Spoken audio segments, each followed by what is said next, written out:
વિદ્યાર્થી મિત્રો, હવે આપણે થિયરી જોઈશું જેનું નામ છે સતત વિદ્યુતભાર વિતરણ। વિદ્યાર્થી મિત્રો, આગળ આપણે જે સમજી ચૂક્યા છીએ એમાં આપણે એવી ચર્ચા થઈ છે કે જો કોઈ અલગ અલગ વિદ્યુત ભારો હોય તો એ વિદ્યુત ભારોના કારણે કોઈ એક બિંદુએ કેટલું વિદ્યુત ક્ષેત્ર હોઈ શકે। એક જ વીજભાર હોય તો બિંદુવત વીજભાર હોય તો કેટલું વિદ્યુત ક્ષેત્ર હોઈ શકે। ઘણા બધા અલગ અલગ વીજભારો હોય ત્રિકોણના શિરોબિંદુ ઉપર, ચોરસના શિરોબિંદુ ઉપર, અને ત્યારે કેટલું વિદ્યુત ક્ષેત્ર હોઈ શકે અલગ અલગ સ્થાન પાસે ડાયપોલના કારણે।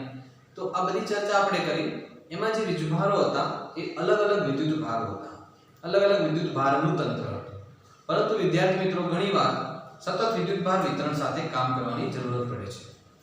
તો સતત વિદ્યુતભાર વિતરણ જે છે એ ત્રણ રીતે શક્ય છે, જેમાં રેખીય વિદ્યુતભાર વિતરણ, પૃષ્ઠ વિદ્યુતભાર વિતરણ અને ત્રીજો પ્રકાર છે કદ વિદ્યુતભાર વિતરણ। ત્રણેયને આપણે ક્રમશઃ જોતા જઈએ। વ્યવહારમાં આપણે સતત વિદ્યુતભાર વિતરણ સાથે ગણતરી કરવાની હોય તો એના કારણે કેવી રીતે વિદ્યુત ક્ષેત્ર શોધી શકાય, તો આપણે ત્રણ પ્રકારે વિદ્યુતભાર વિતરણ જાણીએ છીએ। સૌ પહેલા વાત કરીએ તો રેખીય વિદ્યુતભાર વિતરણ। એવી જ રીતે બીજો પ્રકાર છે એ છે પૃષ્ઠ વિદ્યુતભાર વિતરણ, અને ત્રીજો પોઈન્ટ છે એ છે કદ વિદ્યુતભાર વિતરણ।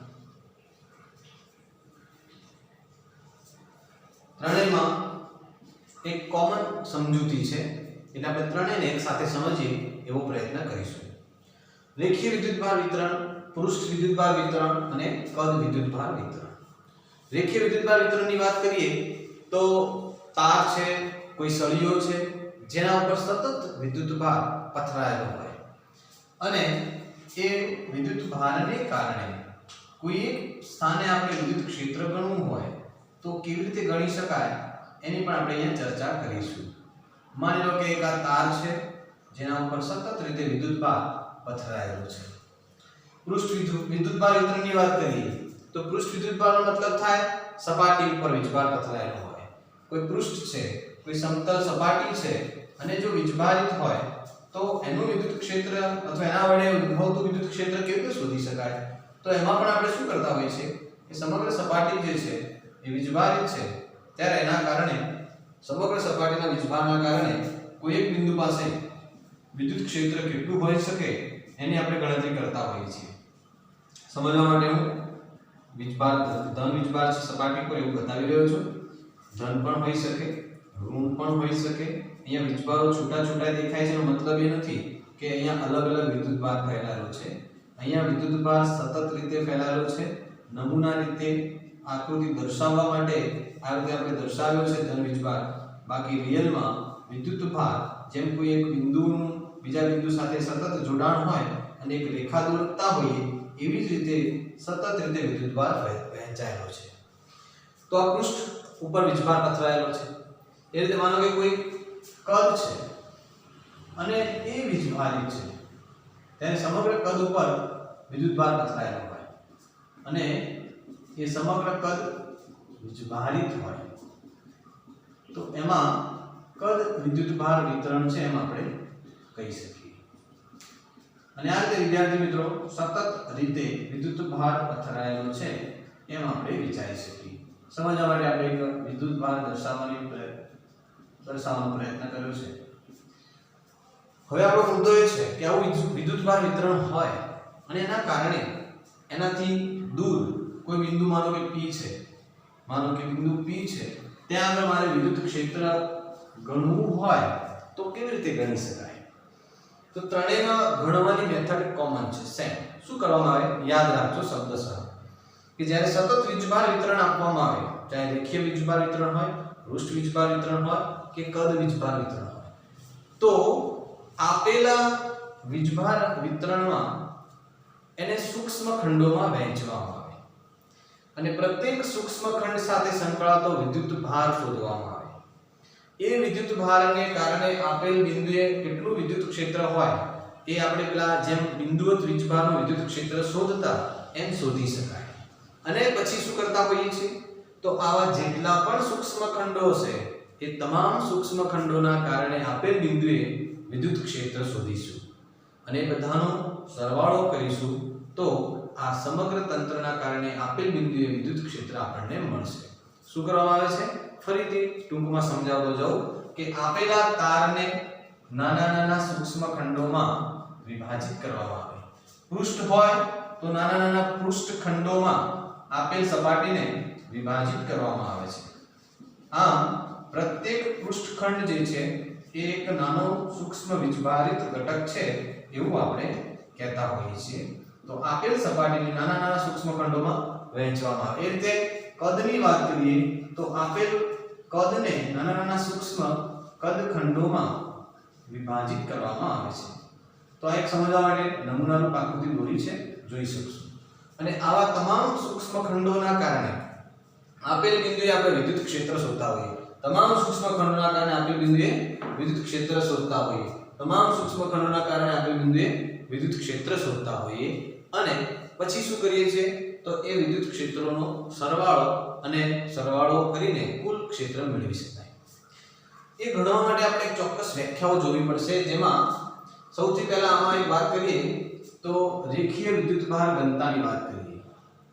રેખીય વિદ્યુતભાર ઘનતા. રેખીય વિદ્યુતભાર ઘનતાનો સિમ્બોલ છે લેમ્ડા. રેખીય વિદ્યુતભાર ઘનતાનો સિમ્બોલ છે લેમ્ડા. એમાં શું હોય છે તો માની લો કે આ જે તાર છે તમે નાના નાના સૂક્ષ્મ ખંડોમાં વિભાજિત કર્યો. ધારો કે કોઈ એક નાનો સૂક્ષ્મ ખંડ છે જેની લંબાઈ ડેલ્ટા L છે. કોઈ એક નાનો સૂક્ષ્મ ખંડ છે જેની લંબાઈ ડેલ્ટા L છે અને ધારો કે તેના ઉપરનો વિદ્યુતભાર ડેલ્ટા Q છે. સૂક્ષ્મ ખંડની લંબાઈ ડેલ્ટા L અને એના ઉપરનો વિદ્યુતભાર માની લો કે ડેલ્ટા Q છે. તો આપણે એવું કહી શકીએ કે ડેલ્ટા L લંબાઈ ઉપરનો વીજભાર ડેલ્ટા Q હોય તો એકમ લંબાઈ દીઠ વિદ્યુતભાર કેટલો?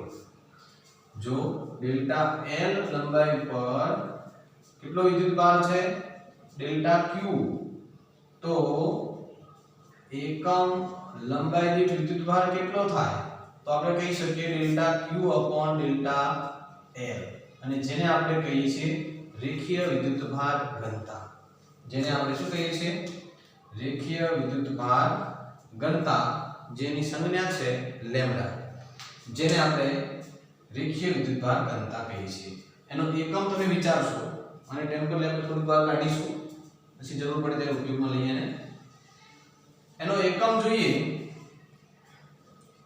તો એનો એકમ થશે વિદ્યુતભાર એટલે કુલંબ અને ભાગાકારમાં અંતર છે એટલે આવશે મીટર. એટલે એનો એકમ થશે કુલંબ પ્રતિ મીટર. શું કરવામાં આવ્યું તો આ જે તાર છે એમાં નિયમિત રીતે સતત રીતે વીજભાર પથરાયેલો છે. પ્રત્યેક સૂક્ષ્મ ખંડ ઉપર સરખા માત્રામાં વીજભાર હશે એવું વિચારી શકાય. તો માની લો કે ડેલ્ટા L લંબાઈના નાના નાના આપણે સરખા સૂક્ષ્મ ખંડો ભાગ પાડ્યા છે, તો પ્રત્યેક સૂક્ષ્મ ખંડ ઉપરનો વીજભાર માનો કે ડેલ્ટા Q હોય તો આપણે એવું લોજિક કરી શકીએ કે ડેલ્ટા L લંબાઈ ઉપરનો વિદ્યુતભાર જો ડેલ્ટા Q છે તો એકમ લંબાઈ દીઠ વિદ્યુતભાર કેટલો? અને જેને આપણે કહીએ છીએ રેખીય વિદ્યુતભાર ઘનતા. એને કહેવાય છે રેખીય વિદ્યુતભાર ઘનતા, જેનો સિમ્બોલ છે લેમ્ડા અને એકમ થાય કુલંબ પ્રતિ મીટર. એવી રીતે વાત કરતા હતા આપણે પૃષ્ઠ વિદ્યુતભાર વિતરણ. પૃષ્ઠ વિદ્યુતભાર વિતરણમાં એવું છે કે સમગ્ર સપાટી જે છે એ વીજભારિત છે. અહીંયા શું હતું? સમગ્ર તારોની લંબાઈ ઉપર વીજભાર પથરાયેલો હતો. અહીંયા શું છે તો સમગ્ર સપાટી વીજભારિત છે અને આવી સપાટીને આપણે સૂક્ષ્મ ખંડોમાં વહેંચતા હોઈએ.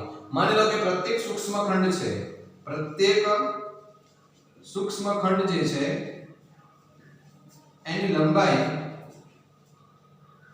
નહીં કહી શકાય, પ્રત્યેક સૂક્ષ્મ ખંડનું ક્ષેત્રફળ, પ્રત્યેક સૂક્ષ્મ ખંડનું ક્ષેત્રફળ માની લો કે ડેલ્ટા S છે અને દરેક ઉપરનો વિદ્યુતભાર જો ડેલ્ટા Q હોય. વિદ્યુતભાર સમગ્ર સપાટી પર નિયમિત પથરાયેલો છે. આપેલ સપાટીને આપણે નાના નાના સૂક્ષ્મ ખંડોમાં વહેંચી દઈએ. પ્રત્યેક સૂક્ષ્મ ખંડનું ક્ષેત્રફળ ડેલ્ટા S છે, જેના ઉપરનો વિદ્યુતભાર ડેલ્ટા Q છે. તો આપણે એવું કહી શકીએ કે ડેલ્ટા S ક્ષેત્રફળ પર વિદ્યુત ભાર કેટલો અવેલેબલ છે તો ડેલ્ટા ક્યુ કેટલો વિદ્યુત ભાર છે ડેલ્ટા ક્યુ માટે આપણે એવું લોજિક વાપરીશું કે એકમ ક્ષેત્રફળ દીઠ કેટલો વિદ્યુત ભાર થાય તો તમે વિચારશો આના આધારે તો આમાં આપણે લખી શકીએ કે એકમ ક્ષેત્રફળ દીઠ જે વિદ્યુત ભાર છે એ કેટલો થશે તો એકમ ક્ષેત્રફળ દીઠ વિદ્યુત ભાર જેને આપણે પૃષ્ઠ વીજભાર ઘનતા કહીશું શું કહીશું પૃષ્ઠ વિદ્યુત ભાર ઘનતા અને જેનો સિમ્બોલ થાય સિગ્મા જેનો સિમ્બોલ થશે સિગ્મા આપણે આના પરથી વ્યાખ્યા આપી રહ્યા છે કે ડેલ્ટા S ક્ષેત્રફળ ઉપર વિદ્યુતભાર માનો કે ડેલ્ટા Q છે તો એકમ ક્ષેત્રફળ દીઠ વિદ્યુતભાર કેટલો તો કેટલો થશે ડેલ્ટા Q ભાગ્યા ડેલ્ટા S અને જેને શું કહેવાય છે પૃષ્ઠ વિદ્યુતભાર ઘનતા તો પૃષ્ઠ વિદ્યુતભાર ઘનતાને વ્યાખ્યાયિત કરી રહ્યા છે તો સિગ્મા બરાબર ડેલ્ટા Q ડેલ્ટા S એનો પણ આપણે જો એકમ જોઈશું તો એનો એકમ થશે વિદ્યુતભારનો એકમ છે કુલમ્બ અને ડેલ્ટા S ક્ષેત્રફળ છે એટલે એનો એકમ આવશે મીટર સ્ક્વેર તો આ રીતે પૃષ્ઠ વિદ્યુતભાર ઘનતાનો એકમ થશે કુલમ્બ પ્રતિ મીટર સ્ક્વેર રેખીય ઘનતાનો એકમ શું હતો કુલમ્બ પ્રતિ મીટર વિદ્યાર્થી મિત્રો જેમ રેખીય વિદ્યુતભાર ઘનતા પૃષ્ઠ વિદ્યુતભાર ઘનતા વ્યાખ્યાયિત કરી એમ હવે જો કદ વિદ્યુતભાર વિતરણ હોય તો કદ વિદ્યુતભાર ઘનતાને વ્યાખ્યાયિત કરવી પડશે કેવી રીતે કરીશું સમજાવીએ માની લો કે અહીંયા સમગ્ર કદ ઉપર વિદ્યુતભાર પથરાયેલો છે તો આપેલ સમગ્ર કદને આપણે નાના નાના કદ ખંડોમાં વહેંચીશું તો કદ ખંડોમાં આપણે એને શું કરીશું વિભાજિત કરતા અને પ્રત્યેક કદ ખંડનું કદ માની લો કે ડેલ્ટા V છે પ્રત્યેક કદ ખંડ છે જેનું કદ માની લો કે ડેલ્ટા V છે અને તેના ઉપરનો વિદ્યુત ભાર માની લો કે ડેલ્ટા Q છે કદ વિદ્યુતભાર વિતરણની વાત કરી રહ્યા છીએ આપણે કે સમગ્ર કદ ઉપર વિદ્યુતભાર પથરાયેલો છે આને પણ આપણે નાના નાના કદ ખંડોમાં વહેંચી દઈએ નમૂના તરીકે મેં અમુક કદ ખંડ બતાવ્યા છે બધા દોર્યા નથી અમુક જ નમૂના તરીકે કદ ખંડ દોર્યા છે સમગ્ર કદને આપણે એવા સરખા માપના કદ ખંડોમાં વહેંચીશું તો માની લો કે પ્રત્યેક કદ ખંડ ઉપરનું કદ જે છે ડેલ્ટા V અને એના ઉપર વિદ્યુતભાર ડેલ્ટા Q છે તો આપણે એવું કહી શકીએ કે ડેલ્ટા V કદ ખંડ પર અથવા ડેલ્ટા V કદ પર વિદ્યુત ભાર કેટલો રહેલો છે પથરાયેલો છે ડેલ્ટા Q જેટલો તો એકમ કદ દીઠ વિદ્યુત ભાર કેટલો થશે તો એકમ કદ દીઠ વિદ્યુત ભાર એટલે ડેલ્ટા Q ભાગ્યા ડેલ્ટા V અને જેને આપણે કહીશું કદ વિદ્યુત ભાર ઘનતા અને શું કહેવાશે કદ વિદ્યુત ભાર ઘનતા જેનો સિમ્બોલ છે ρ અહીંયા પૃષ્ઠ વિદ્યુતભાર ઘનતાનો સિમ્બોલ હતો સિગ્મા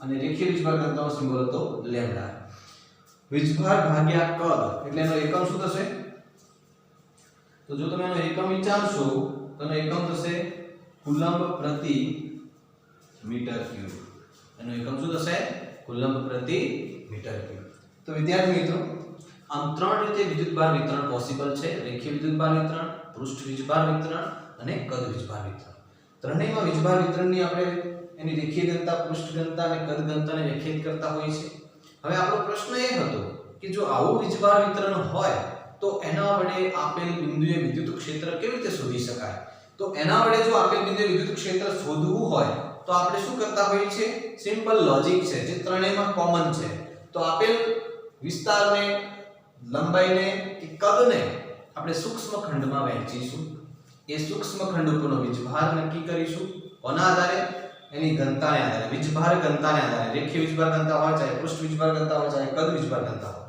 એના આધારે સૂક્ષ્મ ખંડ ઉપરનો વીજભાર નક્કી કરીશું એ વીજભારને કારણે આપેલ બિંદુએ વિદ્યુત ક્ષેત્ર મેળવીશું કયા નિયમ અનુસાર કુલમ્બના નિયમથી આપણે જે બિંદુવત વીજભારનું સૂત્ર તારવ્યું હતું સેમ વે એ સૂત્રની મદદથી એક નાના કદખંડનો વીજભાર બિંદુવત વીજભાર હોય એ રીતે રહી અને સૂત્રથી ગણીશું કોઈ એક કદખંડથી વિદ્યુત ક્ષેત્ર મળે આવું જ સમગ્ર સપાટીના કારણે વિદ્યુત ક્ષેત્ર મળશે સમગ્ર તારના લંબાઈના કારણે મળશે અથવા સમગ્ર કદના કારણે મળશે અને બધા જ વિદ્યુત ક્ષેત્રોનો આપણે સરવાળો કરતા હોઈએ છીએ સરવાળો સતત હોય તો આપણે સંકલન પણ કરી શકીએ.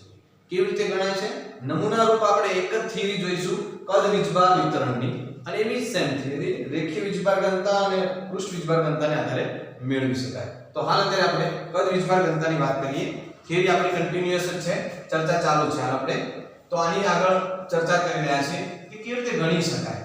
તો સમગ્ર કદ ઉપર માની લો કે વીજભાર પથરાયેલો છે અને એ વીજભારને કારણે કેવી રીતે વિદ્યુત ક્ષેત્ર ગણી શકાશે. આટલા બધા વીજભારો હોય, સતત વીજભાર વિતરણ, તો કેવી રીતે ગણી શકાય? તો આપણે થોડીક એની ચર્ચા અહીંયા કરીશું કે સમગ્ર કદ જે છે એ વીજભારિત છે ત્યારે કેવી રીતે ગણીશું. તો માની લો કે નમૂના રૂપ એક કદખંડ છે અને ત્યાંથી આપેલ P બિંદુ જે છે માની લો કે r ડેશ અંતરે છે. નમૂના તરીકે એક કદખંડ આપણે લઈ લઈએ અને એ કદખંડથી P બિંદુનું અંતર છે માનો કે r ડેશ. r ડેશ અંતરે P બિંદુ આવેલું છે. તો આ P બિંદુ પાસે આપણે વિદ્યુત ક્ષેત્ર ગણવું છે. શું કરીશું? આપણે સમગ્ર કદના કારણે વિદ્યુત ક્ષેત્ર મેળવવું છે, સમગ્ર કદ ઉપરના વીજભારના કારણે. તો આપેલ સપાટીને હું પ્રશ્ન નોંધીશ અને એના આધારે આપણે સમજવાનો ટ્રાય કરીએ કે સમગ્ર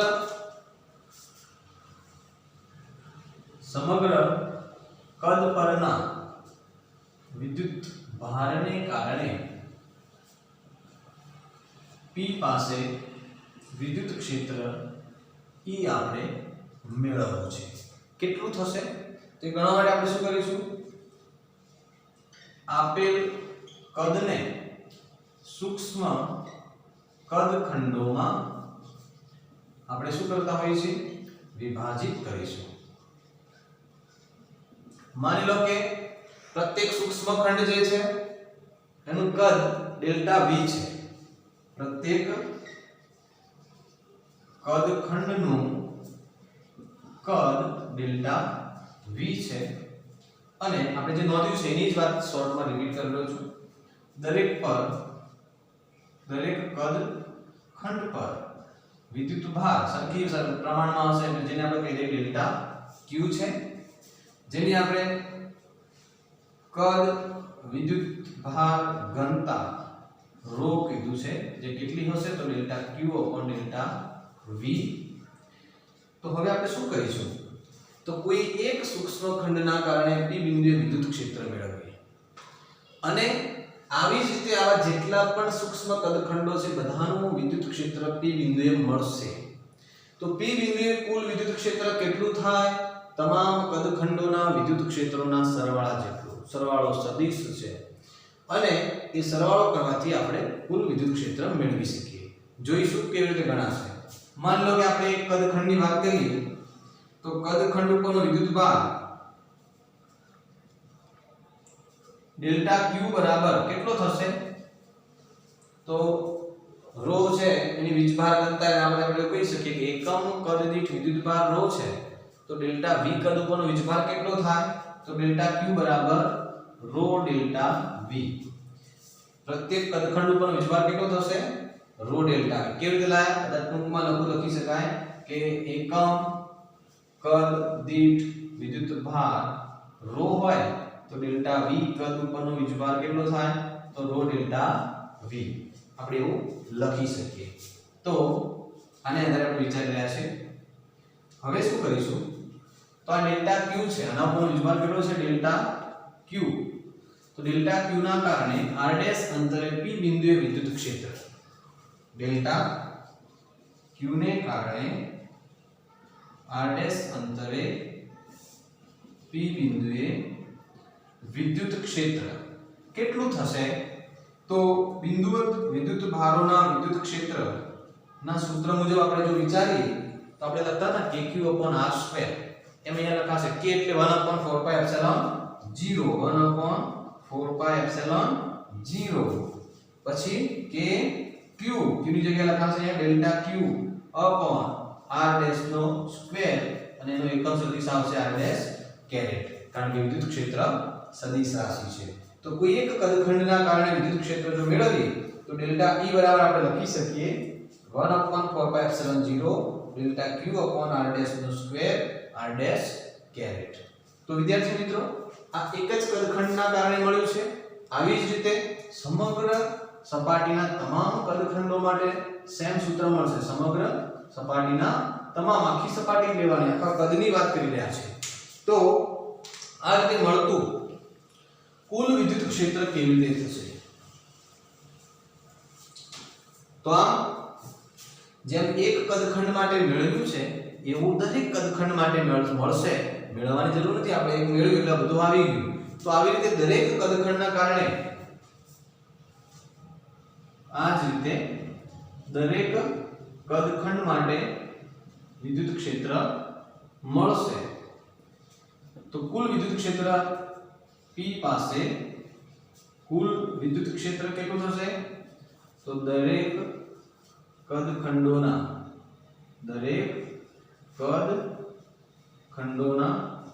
વિદ્યુત ક્ષેત્રોના સરવાળા જેટલું.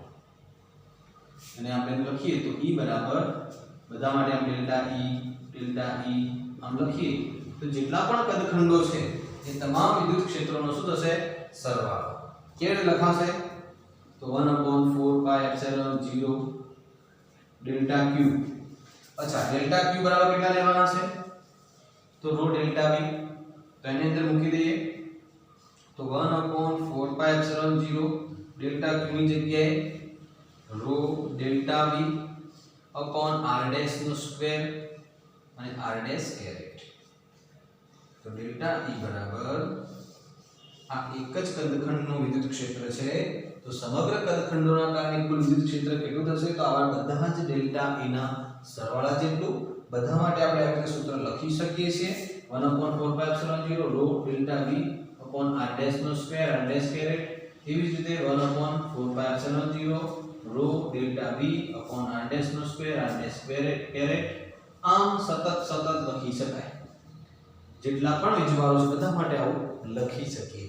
હવે કુલ વિદ્યુત ક્ષેત્ર લખવું હોય તો ટૂંકમાં આપણે શું કરતા હતા? જેમ આગળ ચર્ચા કરી તે પ્રમાણે તો 1/4πε0 સિગ્મા બધા જ ડેલ્ટા V કદખંડો છે એ બધા જ ડેલ્ટા V કદખંડોના કારણે વિદ્યુત ક્ષેત્ર આપણે લખીએ તો ρ delta V upon r dash નો સ્ક્વેર r dash કેરેટ. તો આ લખી શકાશે.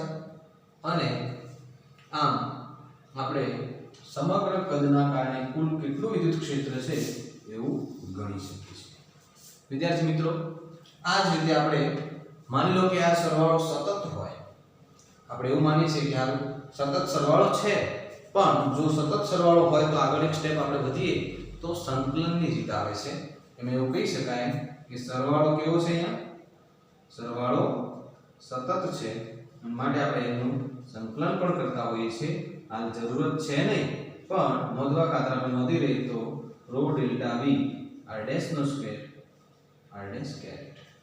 તો આ રીતે સમગ્ર કદના કારણે સમગ્ર કદ ઉપરના વીજભારના કારણે P બિંદુએ વિદ્યુત ક્ષેત્ર મેળવ્યું છે.